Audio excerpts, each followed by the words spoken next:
dry right now. You're dry? I'm very dry. I'm parched. I'm dehydrated. You can probably see my eyes are bloodshot red because I'm just tired and drained. I don't know what's going on. You want me to drink water so I can tear? Like, what the fuck is wrong with you? But the sentence was appropriate. It was above the Maryland sentencing guidelines, and we're happy for that. Try and make sense out of it, because you never will. And I believe that. There was nothing that came out that I've ever heard, or any of us have ever heard, that would give any logic or motive whatsoever. All right, sir. We'll adjust it. Hold on. They're not made for comfort, but we'll make it. I get it. Yeah, we'll make it. We'll ease it up on it. Yeah, no problem. I ain't got nothing personal wrong with you. Yeah. Do you go to the office, or what do you do? No, I work from home. Okay. What were you doing out here? Just chilling out in the fresh air? Just having some coffee. Okay. On a quiet spring morning in May 2001, something horrific happened inside a suburban home in Chevy Chase, Maryland. For over 2 decades, the truth remained buried.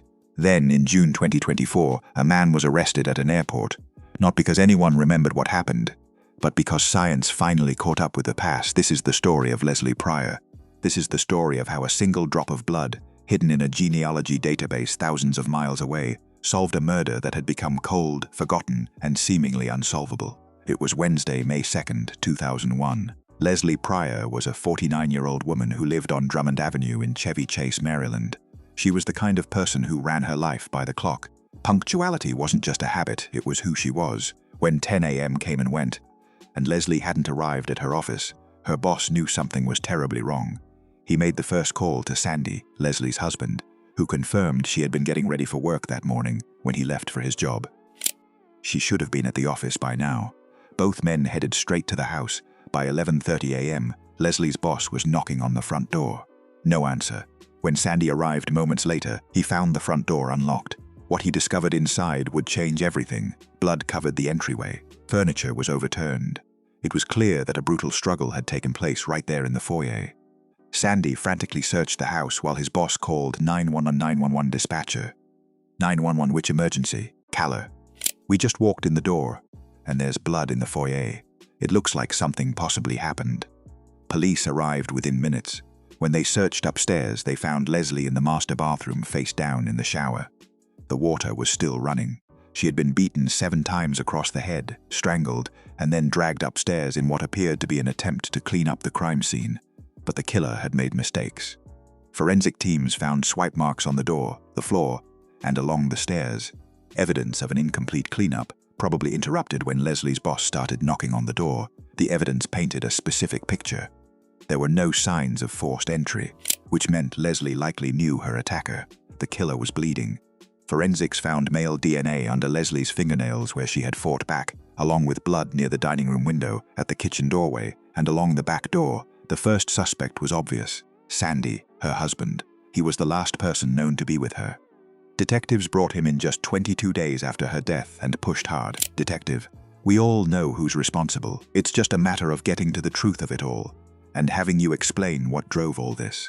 But Sandy didn't break. He voluntarily gave his DNA, and it didn't match. Sandy was innocent. Detectives then cast a wide net. Every man connected to Leslie, family members, friends, neighbors, co-workers, was investigated and eliminated. One by one, they hit dead ends. The unknown DNA had no match in any database. Years passed. Tips dried up. Leads evaporated. By the early 2000s, Leslie Pryor's case had become just another cold file gathering dust in a filing cabinet. Another murder that would probably never be solved. While the investigation stalled, life moved on for everyone connected to the case. Leslie's daughter Lauren eventually went to college at different schools, where she eventually drifted away from an old high school boyfriend named Eugene Gligor. Eugene and Lauren had dated back in the 1990s, high school sweethearts who lived just 10 minutes apart in Maryland. But college changed things. They moved on, and by 2001, when Leslie was murdered, Eugene had relocated to Washington, D.C. He was 21 years old, living his own life, completely disconnected from the tragedy that had engulfed Lauren's family. When Eugene learned about Leslie's death, he sent his regards to Lauren. They reconnected briefly, saw each other a couple of times, but that was it. They had no ongoing relationship. To detectives in 2001, Eugene was just one of hundreds of names in a list. A former boyfriend with no obvious connection to the crime. Nobody ever asked for his DNA.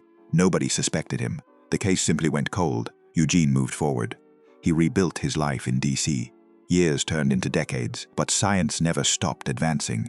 In 2018, a revolutionary forensic method emerged that changed everything. Instead of waiting for a direct match in a criminal database, investigators could now trace suspects through distant relatives. If a relative uploaded their DNA to a genealogy website like Ancestry or 23andMe, it could create a chain of evidence leading back to the suspect.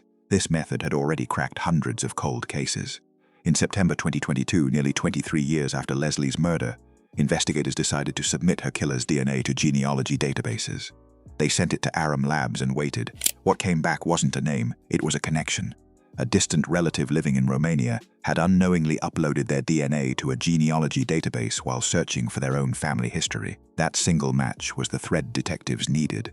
Over the next 2 years, cold case detectives built out a family tree, branch by branch, connection by connection.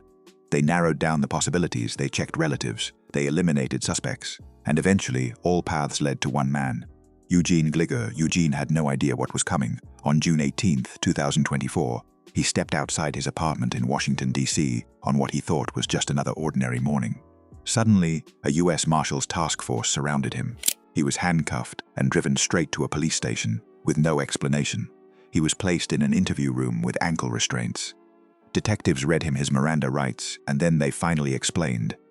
They were from the Montgomery County Cold Case Unit, and they were investigating a homicide from 2001. They asked him about Leslie Pryor. Eugene's first instinct was confusion. Yes, he remembered Leslie. She was Lauren's mother. Yes, he had dated Lauren back in high school, but that relationship had ended years ago, long before Leslie was killed. He had no connection to the crime. He had nothing to do with it, the detective listened. And then they dropped the bombshell, detective. From the crime scene, the DNA that was taken, we have a sample of your DNA, and it was compared to the crime scene DNA, and it matched. So we know that you were there at the time when Leslie died. Eugene was stunned. He insisted he had never given a DNA sample. The detective smiled. They explained that on June 9th, when Eugene had returned from a trip to Europe, they had followed him through Dulles International Airport. Undercover agents had guided him into a secondary screening room where a row of bottled water waited on a table. Eugene grabbed one, took a drink, and tossed it in the trash. The agents recovered the bottle. The DNA matched. Eugene asked for a lawyer immediately. He said he didn't remember anything. He had no recollection of being at Leslie's house on that day. He insisted he didn't do it. He denied any involvement. But something the detectives noticed was striking. Eugene never gave a direct, adamant denial. An innocent person would have said, "I definitely didn't do this. This is impossible." Instead, Eugene kept saying he didn't remember, he didn't recall, he had no memory. The detectives pushed harder, presenting a theory. Maybe Eugene had gone to the house to burglarize it. His teenage record included suspected burglaries. Maybe he expected the place to be empty. Maybe he didn't plan on running into Leslie. Maybe it was an interrupted burglary that turned violent when she confronted him. Eugene gave no answers. He just kept asking for a lawyer. As the interview wound down, the detectives made one more observation. Eugene looked completely dry, no tears, no emotional breakdown. When they pointed this out, suggesting his lack of tears seemed put on, Eugene just stared at them. The detectives weren't convinced by his denials, and the evidence was undeniable. His DNA was under Leslie's fingernails. His blood was at the crime scene. He was there when she died. Eugene was charged with first-degree murder. For months, he maintained his innocence. But then, in May 2025, something shifted. Eugene pleaded guilty to second-degree murder. Not premeditated, not planned. Just guilty. He admitted to killing Leslie Pryor. But he never explained why. He never revealed what happened inside that house. When asked to account for his actions, he simply said he didn't remember. He claimed he had no memory of the attack. He called it the greatest regret of his life. On August 28, 2025, he was sentenced to 22 years in prison, followed by 5 years of probation. The truth that had been sealed in 2001 would stay sealed. Eugene took his memories, or his lack thereof, to prison with him. Leslie Pryor's murder was one of those cases where there was no dramatic confession. There was no moment where everything suddenly made sense. There was no killer's final statement explaining his motivations.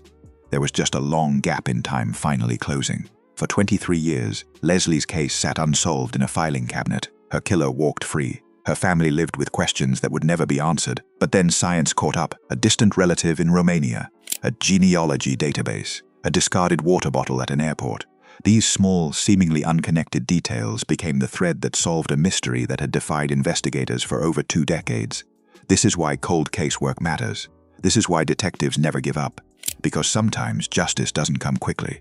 Sometimes it takes 23 years. Sometimes it comes from the most unexpected directions, but it comes.